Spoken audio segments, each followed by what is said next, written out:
Hi, this is Sandy Van Soy for Trekking the Planet. Today we're in the country of Kyrgyzstan in Central Asia. Behind me is Karakol Lake. It's the second largest lake in the country, and it's the ending point of our 10 days here. We started in the capital city of Bishkek, and then moved on to 3 locations in the country to do a series of radio hikes to experience different regions of Kyrgyzstan. Let's take a look at what we did. Kyrgyzstan, formerly Kyrgyzia, is a rugged country situated in Central Asia. The capital of Bishkek is a modern city with a public transportation system, parks, and restaurants offering international cuisine.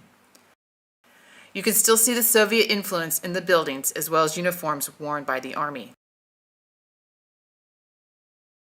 While in Kyrgyzstan, we visited 3 locations. The first was Karakol Natural Park, a day's drive from Bishkek. On the way there and back, we visited 2 archaeological sites, each dating to the 11th century.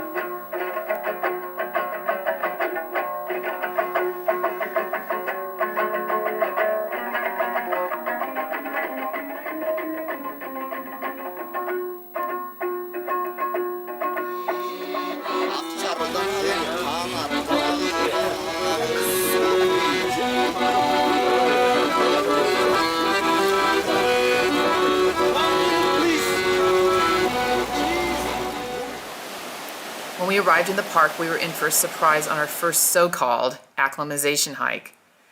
We started at about 8,400 feet or 2,560 meters and peaked out at over 10,800 feet or 3,300 meters in only 3 miles or 5 kilometers. Needless to say, this was like no other trekking we had done so far on this expedition. With the weather getting bad, we decided to call this hike short and return to camp. The second site we visited was Tash, Rabat, the location of a well-preserved 15th century stone traveler's rest house, although others argue it could have been a Christian church or Buddhist monastery.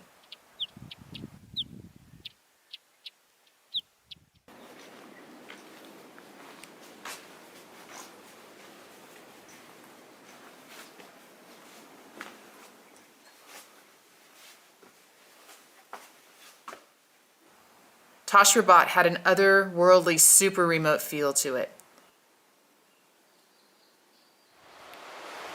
The hike here too was challenging. We had covered 13 miles or 21 kilometers in a little over 7 hours, including breaks and lunch. We gained 1,600 feet or 488 meters during the hike. And then there was some scrambling required to hike up and down over 2 river valleys. By far the most beautiful and even awe-inspiring sight was Karakol Lake. This is another remote region of the country that is used almost exclusively by nomads during the summer months to graze their cows, horses, sheep, goats, and yaks.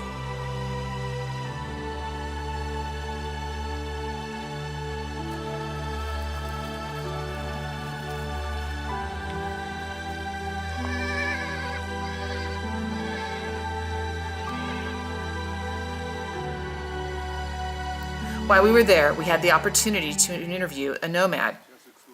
When we arrived, she and her daughter were rolling out cheese balls made of goat's milk. We had the opportunity to drink mare's milk, which is the milk of a female horse. After trying the milk, we had a chance to ask a few questions. It turns out that this woman's family arrived on June 8th and planned to return to her village at lower elevations on about October 1st, just before they anticipate the temperature to really drop. Her husband's family had been coming to this very location for generations. However, because of the communication gap, we weren't able to determine the exact number of generations. Her primary language was Kyrgyz.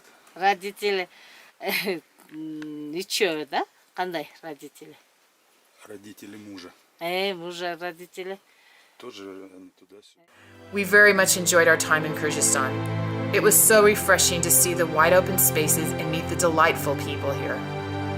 We are looking forward to visiting our final country in Central Asia next, which is Uzbekistan. That's all for now. Check back later for more updates. Thanks.